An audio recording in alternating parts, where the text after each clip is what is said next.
Do you want to finish strong? It doesn't matter what the pursuit may be. Do you want to finish strong? Do you want to be victorious? One of the keys to doing that is learning how to be still. Thanks for joining me, everyone. 15 minutes with me, Brian Sussman, and more on me at briansussman.com. Let's think about this for just a moment. In any athletic endeavor, doesn't matter whether it's track and field, swimming, wrestling, boxing, baseball, basketball, football, hockey, what do you see before the game begins, before the contest begins? What do you see? You see the athletes, especially when they're elite athletes, you see them taking a moment, closing their eyes, taking a deep breath, and thinking about what they're going to be doing in the next moments. That's a key to finishing strong. And so it is in your spiritual life as well. For those of you watching on Facebook or on YouTube, I've got my old Bible out here, which is just, I'm turning it around so you can see it's just packed full of notes.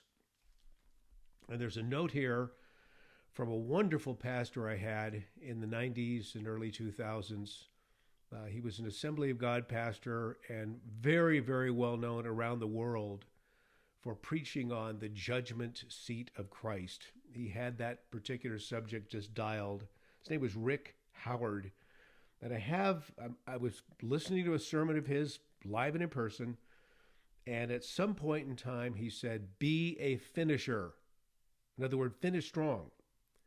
And he gave three C's for how to finish strong. He said conditioning, concentration, and commitment. Now, he's talking, of course, about the spiritual life, but this applies to anything. In any particular pursuit, in order to finish strong, in order to be victorious, you've got to be conditioned. And my notes on this happen to be found in the book of 2 Timothy, where the Apostle Paul is charging his disciple Timothy to finish strong. He says, but as for you, continue in what you have learned and of what you have been convinced of. That's part of the conditioning. In other words, continue in the Word of God and what you've learned. If we're going to finish strong, friends, we've got to know our owner's manual. We need to know what this book has to say regarding our lives. It doesn't matter how much time you may be spending during the course of the week. You need to be spending time during the course of the week in His Word. You also need to be spending time in prayer, speaking to your Creator, speaking to the one who is for you and not against you, who has good things for your life. So Paul talks to Timothy about continuing, and he talks to him about being thoroughly equipped for every good work. Now let's take this into the athletic realm. If you're going to be training, you need to continue training. You can't take time off. You've got to go hard. You can't slack. You've got to push yourself. That's what athletes do, and that's what we as followers of Messiah, Yeshua, Jesus, the Christ, this is what we must do as well. We have to get out of our comfort zone and follow Him. And we need to be thoroughly equipped. So that includes our training, but it also includes the shoes we're wearing. If you're in any athletic endeavor, sans perhaps swimming, you need to have on great shoes. And not only do the shoes need to be properly fit, they need to be properly tied, and that takes time. You need to be fully equipped for what you're doing, especially in the spiritual world. And then Paul goes on to say in chapter 4 to Timothy, he says, preach the word. Preach the word. Listen, if you're a believer in Jesus, you may not be the most articulate person. You may not be the most confident person. I get that. Speaking to somebody about your faith may be totally out of your comfort zone, but we need to learn how to preach the word effectively. I have a new friend who he's a Gentile. He's currently working in Israel, trying to spread the good news of Yeshua HaMashiach, Jesus the Messiah, to the Jewish people there. Well, how is he preaching the word? They found that the most effective way to do this, and this is a guy who's talk about preaching the word when communist Russia was in full swing and it was against the law to have a Bible. What was he doing in the Soviet Union? He was there undercover giving Bibles out. So this is a guy who knows what he's doing when it comes to evangelism and dangerous evangelism. But the best way that he can preach the gospel in Israel is to serve the Jewish people, especially those who are in need. So maybe that's your thing. Maybe you're somebody like me that's always looking for an angle to be able to speak to. For example, when I see the Jehovah's Witnesses, those people are so whacked because they don't believe that Jesus has risen from the dead. So I always say, oh, well, do you believe the Bible? Oh, of course we believe the Bible. When I see them on the street corner, with their little posters and dressed like they're in the 1950s, I say, well, I say, do you believe in the Bible? Oh, of course we believe in the Bible. What about the book of Romans? Oh, of course we believe the book of Romans, yes. What about Romans 10:9? And all of a sudden, their eyes get kind of glazed. They have no idea where I'm going with the conversation. And I say, okay, Romans 10:9. If you confess with your lips that Jesus is Lord, and they're nodding up and down because they believe that. If you confess with your lips that Jesus is Lord and believe in your heart God raised him from the dead, you will be saved. Well, now we got a little discussion that's going to take place because they don't believe that Jesus was raised from the dead. In fact, they've got this cockamamie thing at Easter where they talk about memorializing his death. But that creates a conversation. And, whenever you meet the Jehovah's Witnesses, they've always got the seasoned JW next to the plebe who's kind of in training. And the plebe's going, okay, wait, this is in the Bible?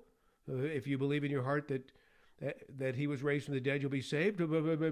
So it's something I enjoy doing because it creates great conversation and it causes that new JW to really think through. So listen, whatever you may be able to do it in love and do it as seasoned as it possibly could be. But let me continue this. Preach the word. Be prepared in season and out of season. Okay, so even when we don't feel like it, we need to be prepared to preach the word and serve him. Continuing. Correct, rebuke, and encourage. Correct, rebuke, and encourage. Listen, there are times, and I've seen this recently in churches. Listen, I don't care who comes to the church. Really, I want sinners to come to church. If you're living with your boyfriend or girlfriend, listen, I want you to be at church.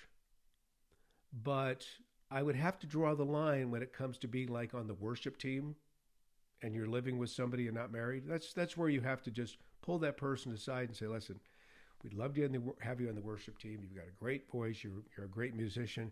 But we do have, some guidelines here. You need to be married before you do something like this. There are pastors who won't go there anymore. I'm just telling you. But this is part of the correction that we can do in love because we want to see these people come to their full potential in Jesus Christ. It also says, this is what Paul says to Timothy, keep your head in all situations. Friends, don't freak out. Trust the Lord with all your heart. Do not rely on your own insight. In all your ways acknowledge him, and he will make straight your paths. It also says endure hardship. Listen, we live in the most of you watching, listening are in the United States of America. We don't have hardship like my friends in Nigeria do. My friends in Nigeria, where their concern are the Muslims, the radical Muslims who will seek to destroy them. I have friends in Joe's Nigeria that I've talked about in this podcast in the past. In fact, these guys actually watch this podcast. These guys have been on lockdown for weeks. I mean, there's a curfew. You got to be in your house for, 12 hours at a time. Can't go outside. because it's just gotten so dangerous in the Christian communities. We don't understand hardship. We really don't. I have a dear friend who's a pastor in Bulgaria. This guy has a medical condition. He needed medicine for high blood pressure. And he was sharing with me, he said, "Oh my gosh, they don't have insurance in Bulgaria." He said, "The cost of the medicine is half my pastor's salary." We don't understand hardship. But what Paul's saying is when hardship does come, maybe it's a health issue. Maybe it is a financial crisis. Maybe there's death in the family and there is great sorrow. We need to learn to endure hardship and let God be God. And then it also says, do the work of evangelist. So where am I going with this? Where's the be still in terms of our lives? There's a gentleman named John Lennox. Some of you may know who he is. John Lennox is he's in his 80s, professor emeritus in mathematics from Oxford University. That means, incredible genius. He is also a theologian, so he's able to take science and social issues and the gospel and tie them all together. And I was listening to a talk by him recently, and he was mentioning something that is very, very frightening. And it has to do with being still. The average person in their 20s and 30s these days, because of all the alerts they're getting on their phone and all the attention that they give to their phone. I'm at the gym 4 or 5 days a week. And I get in there and I bust my rear end and I want to get in for an hour and get out. I don't have time to dilly-dally on the phone. I see lots of these kids in their 20s and 30s spending as much time or more on their phone than they are doing their exercises. It's sad. I was going to say it's pathetic. It is, but it's sad. John Lennox said the average person in their 20s and 30s now has an attention span of 8 seconds. And a goldfish has an attention span of 9. The devil is having a field day with these young people because they're so focused on their phones that they become schizophrenic practically. And it's social media induced ADHD. But what is the Bible? This is so important. And this is where I wanted to go in this podcast. This is so important because in Psalm 4, I wrote in my notes here, Psalm 46, verse 10, be still and know that I am Lord. Zechariah 2:13, be still and know that I am Lord.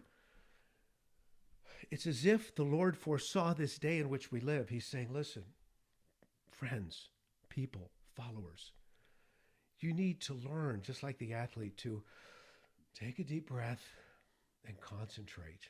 But in this particular case, the Lord is saying, concentrate on me. This is where God speaks to me. I'll go, I may be in my front room. I may be in this room. I may be out on the back deck. I sometimes like to just go outside with a cup of coffee. And I'm taking a sip right now. And I just like to do nothing but think. Just think about the Lord and about my life. And I'm sorry, I'm getting choked up here. And what he's done in my life. And the forgiveness that he's given me that I don't deserve. All the times I've just screwed up so terribly. And I contemplate on those things. And I review my testimony of how he's been there every single time. I'm just being still and knowing that he is Lord and he refreshes my soul.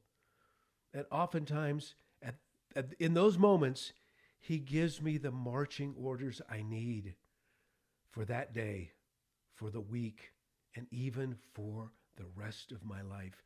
Friends, if you're experiencing chaos if all hell's just breaking loose in your life, you can't figure out, why is this happening to me?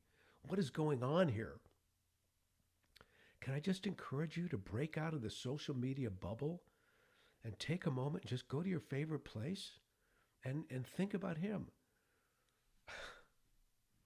I occasionally like to go, and we're in overtime here. I just noticed on my clock, so I appreciate you staying with me for another minute or so. Occasionally, I like to go to my father's gravesite in Los Angeles, and I'm not talking to him. I'm not visiting him. I know he's dead, and I know he's in heaven. But I go there just to contemplate my life and contemplate all God has done. And in the process, thank him for saving my dad at the very end of his life.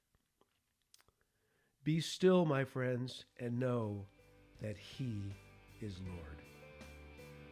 May God richly bless you and keep you and make his face to shine upon you. Shalom, my friends.